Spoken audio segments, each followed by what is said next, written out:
Hai, selamat datang di channel Merangkum Film. Di video kali ini, gue akan menceritakan film berjudul Unstoppable tahun 2018. Oke, let's go untuk alur ceritanya. Pada episode kali ini, Mehmet akan ngebahas sebuah film seru yang menceritakan tentang seorang mantan gangster yang berusaha menyelamatkan istrinya yang diculik oleh kelompok sindikat perdagangan manusia. Bagaimana keseruan ceritanya? Untuk itu, tak usah berlama-lama, langsung saja kita teriakan bersama-sama, "Skuy, brother!" Film diawali di sebuah tempat pasar ikan segar, dan terlihat ada dua orang pria yang sedang bekerja menurunkan box ikan. Pria ini bernama Dongchul, dan sahabatnya yang bernama Chunsik. Mereka berdua berprofesi sebagai penyuplai ikan ke pedagang eceran di pasar dan terlihat sedang mengantarkan pesanannya. Terlihat ada keributan kecil yang disebabkan oleh sekelompok perwakilan serikat pedagang yang menagih biaya pemeliharaan lapak kepada seorang pedagang. Karena menunggak pembayaran, di situ terlihat dia mendorongnya sampai terjatuh dan menyuruh si pedagang untuk pergi jika tidak cepat membayar tunggakannya. Chunsik yang melihat hal itu, dia menggerutu kepada Dongchul karena perwakilan serikat pedagang tersebut belum juga membayar upah mereka.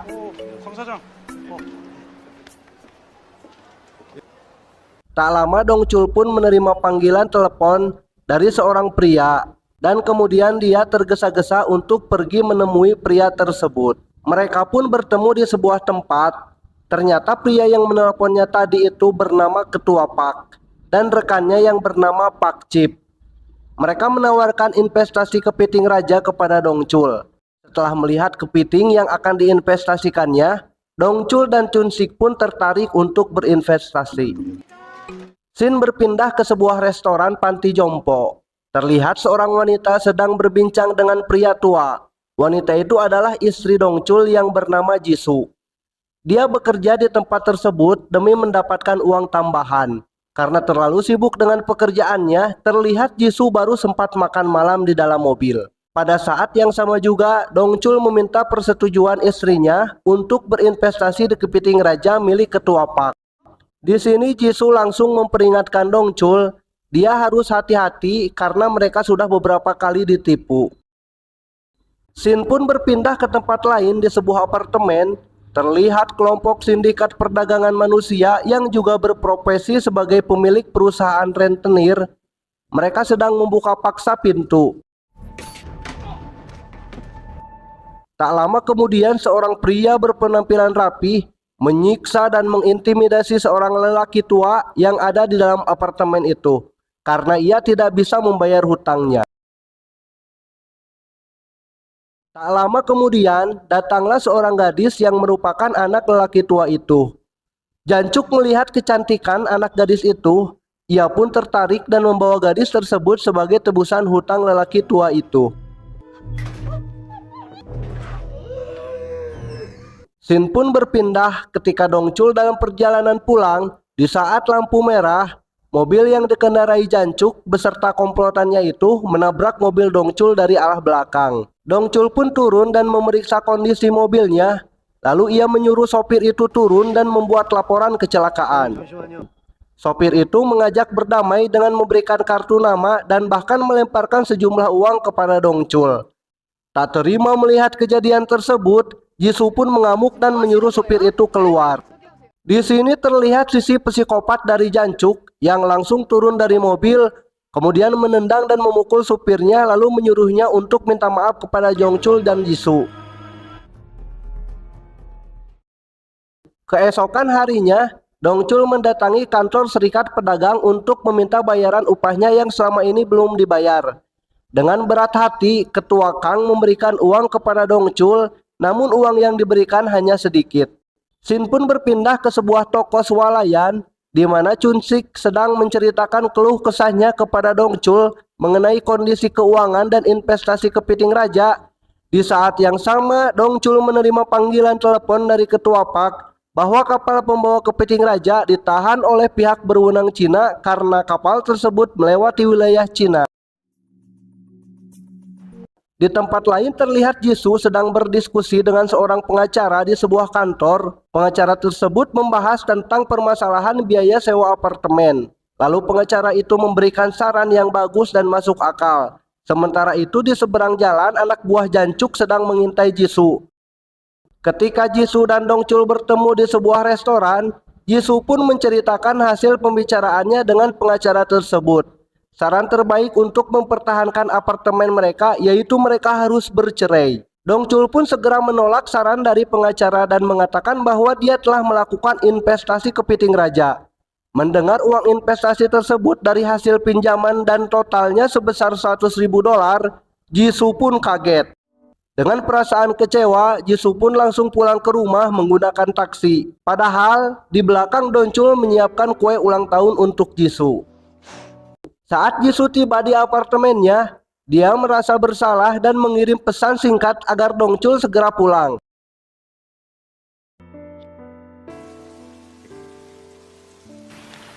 Di tengah derasnya hujan, Dongchul berhenti dan melihat ada seseorang yang sedang memindahkan barangnya ke dalam mobil.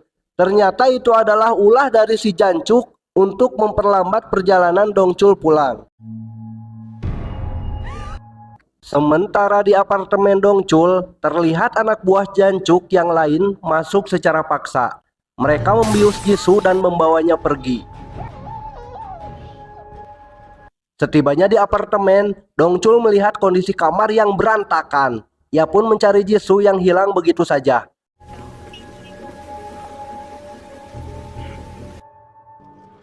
Keesokan harinya, Dongchul langsung melapor ke kantor polisi atas kejadian hilangnya Jisoo.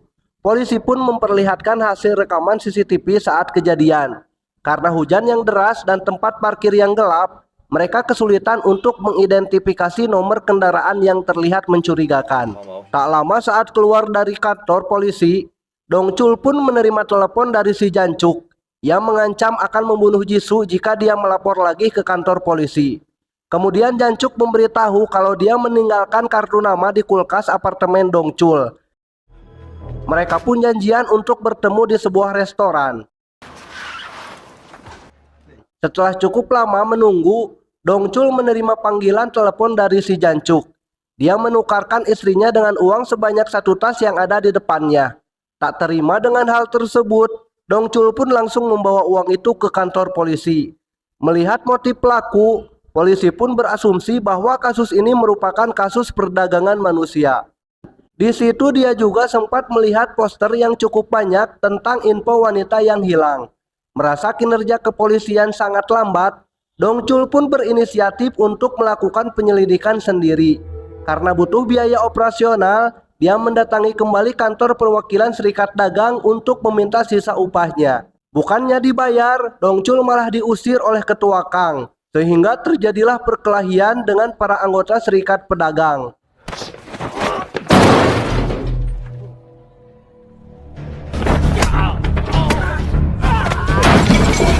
Setelah mendapatkan uangnya, Dongchul pun mendatangi seorang detektif swasta bersama Chun-sik. Detektif itu bernama Kim. Mendengar penjelasan dari Chun-sik, Kim berpendapat bahwa kasus istrinya bukan penculikan, tetapi bentuk kompensasi karena Dongchul menerima uang dari penculik istrinya. Dengan perasaan kesal, Dongchul berniat meninggalkan tempat tersebut.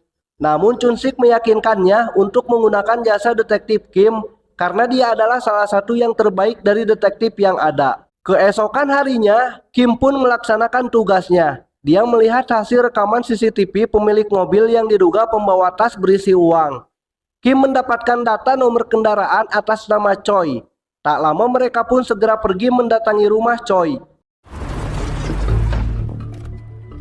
Hasil interogasi dengan Choi, ternyata dia telah menjual nomor polisi mobilnya ke bandar judi karena ketagihan berjudi. Tak pakai lama, mereka pun kemudian mendatangi tempat perjudian yang dimaksud. Tanpa diduga, bos bandar perjudian itu adalah seorang wanita. Lalu Kim pun bertanya tentang kendaraan plat nomor atas nama Choi yang dijual kepada siapa. Sebelum menjawabnya, wanita itu pun balik bertanya, "Apakah kalian adalah detektif dari kepolisian?" Kim pun menjawab, "Bukan." Wanita itu pun mencurigai mereka, lantas memanggil anak buahnya untuk mengepung dan menghabisinya. Perkelahian pun terjadi. Dongcul berhasil menghajar mereka satu persatu yang membuat wanita itu mau tidak mau harus memberikan informasi yang dibutuhkan oleh Dongcul.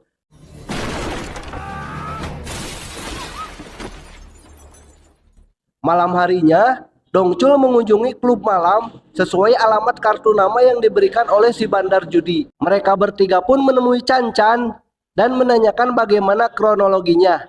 Chan Chan pun dengan penuh tangis bercerita. Chan Chan pun memberikan informasi agar mereka mendapatkan lebih banyak petunjuk supaya segera bisa menemukan Jisoo. Dongcul pun segera mendatangi kantor rentenir tersebut dan menemui sopir itu. Sopir itu bernama Dudung. Dongcul pun menginterogasi dan menyeretnya keluar dari ruangannya. Dudung dibawa ke tempat Kim untuk diinterogasi lebih lanjut. Si Jancuk pun melihat kejadian tersebut melalui rekaman CCTV. Kemudian dia melakukan panggilan video dengan Dongcul. Di situ si Jancuk memperlihatkan kondisi Jisoo yang tengah terikat tali. Ia pun menyuruh Dongcul untuk membunuh Dudung. Dongcul hanya bisa mengikuti perintah Jancuk karena Jancuk mengancam akan membunuh Jisoo jika dia tidak mengikuti perintahnya. Tanpa berpikir panjang, Dongcul pun mencekik leher Dudung dengan tali. Setelah melihat Dudung tewas, si Jancuk pun menyuruh Dongcul untuk mengembalikan uangnya jika ingin Jisoo dibebaskan. Setelah panggilan video call itu berakhir, Dongcul menyadarkan si Dudung yang hanya dibuat pingsan dan meminta keterangan darinya. Kemudian mereka mulai merencanakan untuk mencuri kembali uang si Jancuk yang berada di kantor polisi. Saat sampai di kantor polisi, Kim dan Chun-sik yang menyamar menjadi seorang jaksa mendatangi kantor polisi. Namun rencana mereka tidak berjalan lancar. Polisi mulai mencurigai akan gerak-gerik mereka. Mengetahui penyamaran kedua temannya mulai terbongkar, Dongcul pun berinisiatif meledakkan mobil salah satu anggota polisi untuk mengalihkan perhatian.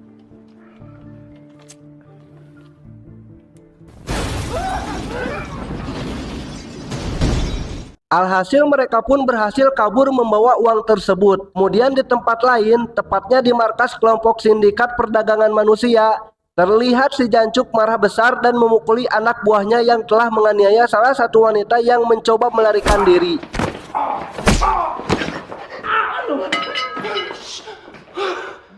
Tak lama kemudian Jancuk menerima panggilan telepon dari Dongcul bahwa mereka berhasil mendapatkan kembali uang tersebut. Jancuk pun mengajak Dongcul untuk bertemu di markasnya dan menyuruh anak buahnya untuk membunuh Dongcul setelah mendapatkan kembali uangnya. Melihat kondisi yang sepi, Jisoo dan temannya mencoba untuk melarikan diri melalui jendela teralis. Akan tetapi, hanya Jisoo sendirian yang berhasil kabur.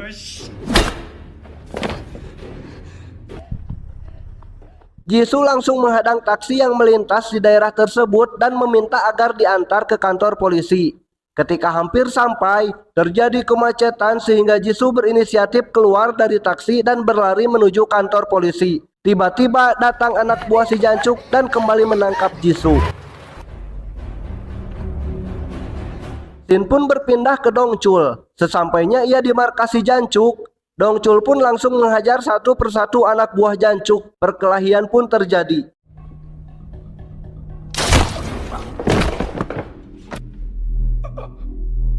Sementara itu Kim dan Chun-sik membebaskan tahanan wanita yang akan dipindahkan ke tempat persembunyian yang lain. Melihat polisi yang sudah sampai di tempat kejadian dan menangkap kelompok sindikat perdagangan manusia, Dongcul pun pergi mencari istrinya yang diduga melarikan diri setelah dia melihat jendela teralis yang sudah dibengkokkan. Mobil Dongcul berpapasan dengan mobil si Jancuk. Mereka pun saling menatap satu sama lain. Jancuk yang menyadari bahwa itu adalah Dongcul, dia langsung menyuruh sopirnya untuk kabur. Lalu aksi kejar-kejaran pun terjadi cukup menegangkan. Dongcul berusaha menahan mobil Jancuk dari depan, lalu tabrakan kedua mobil itu pun tidak dapat terhindarkan yang membuat mobil Dongcul terguling dan jatuh ke bawah bukit seberang jalan.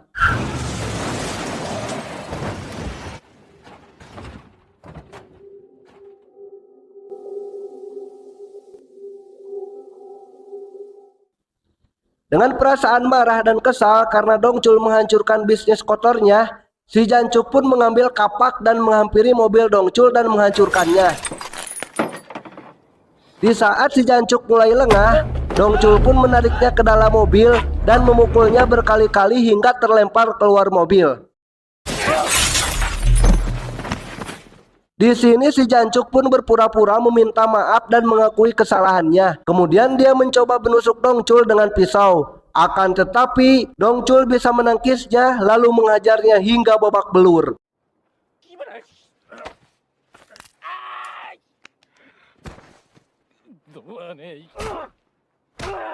Setelah itu Dongcul menuju mobil Jancuk dan menyadarkan istrinya yang tengah pingsan. Tak lama kemudian mobil ambulans dan polisi pun datang. Kasus ini pun diliput oleh media setempat dan memberitakannya melalui media elektronik, dan di situ juga berita memperlihatkan bahwa kapal yang membawa kepiting raja telah dibebaskan oleh pihak berwenang Cina. Di akhir film terlihat Dongcul dan Jisoo mengunjungi restoran kepiting raja miliknya. Terlihat Chun-sik dan Kim pun sedang melayani para pengunjung dan memberikan senyuman kepada Dongcul. Dongcul pun merayakan hari ulang tahun Jisoo dengan menyantap hidangan kepiting raja. Film pun tamat.